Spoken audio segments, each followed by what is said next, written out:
Étranger, peut-être tu vis une dépression à cause de ta situation. Bonjour, je m'appelle Stéphine Arlette. J'aide les étrangers à s'intégrer administrativement en France.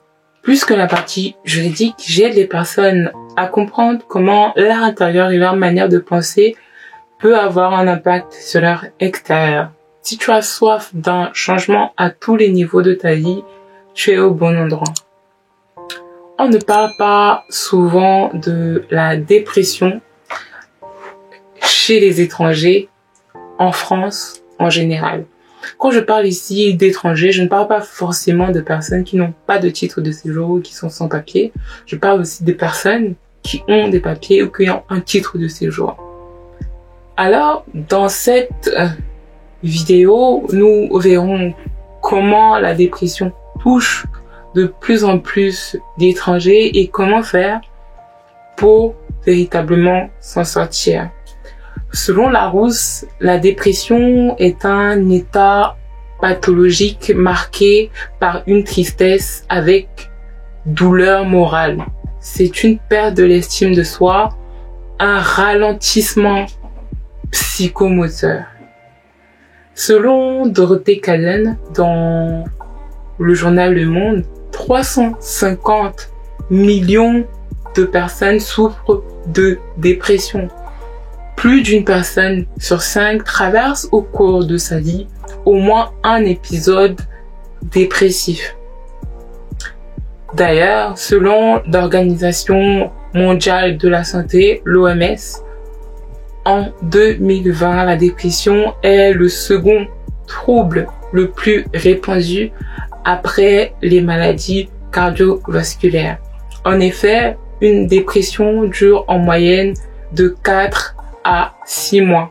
Pour certains patients, elle peut même durer plusieurs années. Sans compter que le risque de rechute est toujours présent. Ainsi, le nombre de personnes se suicidant chaque année est de environ 9000 en France.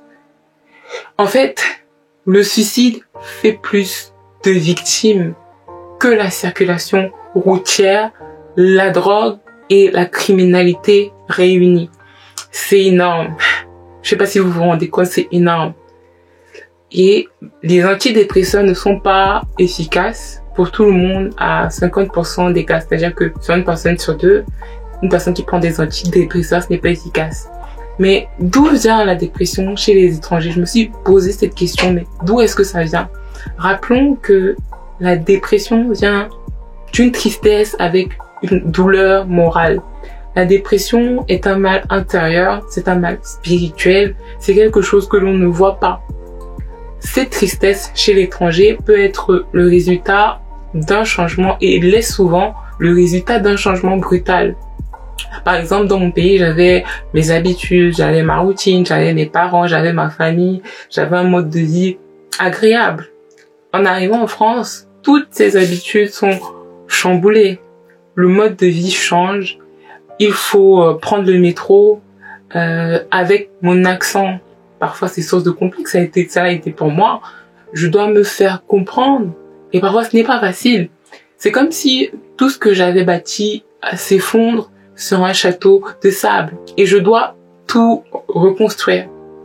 Et ne serait-ce que de penser à cela, en fait, ça me rend triste. Cela peut aussi venir d'une impression de se sentir rejeté, ce sentiment de rejet présent chez de nombreux étrangers, par exemple administrativement.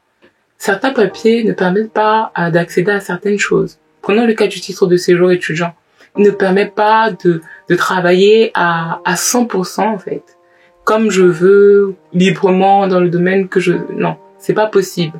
Et quand tu es sans papier et que tu n'as droit à rien, ou du moins tu le vois comme ça parfois, tu parles à certaines personnes de ta situation administrative. C'est comme si ces personnes-là te fuyaient. Tu te sens seul. Et voilà, c'est ça aussi qui est source de tristesse. D'autres fois, c'est l'impression de ne rien mériter. Je ne mérite pas de travailler car je suis étranger. Je ne peux pas faire ci car je suis étranger. Je ne peux pas faire ça, etc. Et cela peut être lié à la situation de précarité, surtout très mal vécu par la gente masculine, avouons-le nous. Quand ces damnés-là ne travaillent pas, c'est vraiment une source de tristesse intense.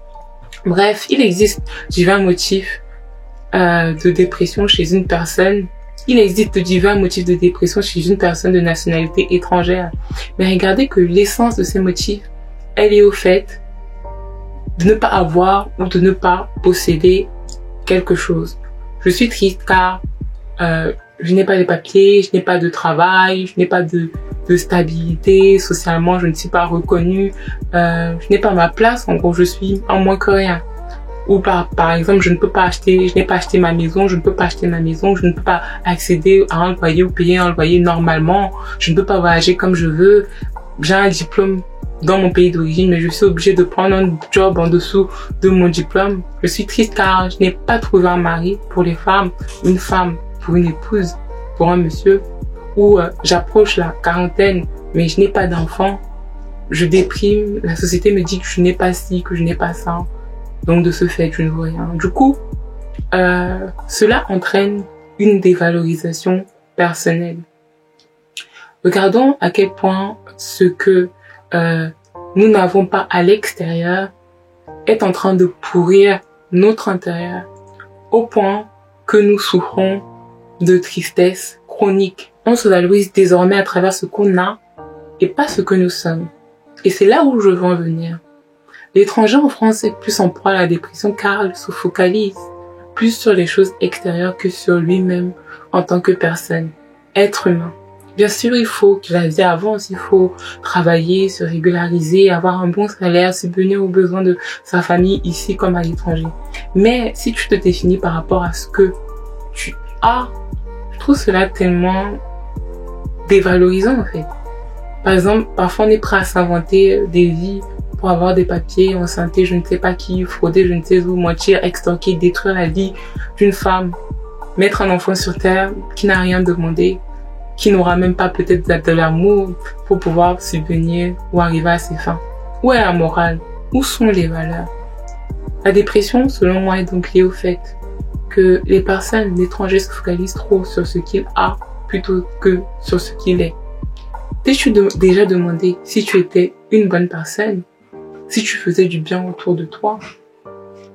Te poses-tu souvent pour savoir qui tu es? Si tu penses bien, certainement de bonnes choses t'arriveront dans ta vie, tôt ou tard. Mais si tu es quelqu'un de jaloux, avare, hautain, mesquin, haineux, certainement ta vie sera le reflet de ton intérieur. Donc, mon conseil pour toi qui passes peut-être par une dépression est de te préoccuper plus de ton intérieur que de ton extérieur. Si tu veux que ton extérieur soit beau, il faut que ton intérieur le soit également. D'accord? Pour pouvoir développer cette sensibilité, je peux t'aider. Réserve la première séance de coaching totalement gratuite de 25 minutes en barre d'infos. Et n'oublie pas, ce n'est pas ta nationalité qui définit ta valeur. C'est ta personne, alors prends soin de toi et de tes proches.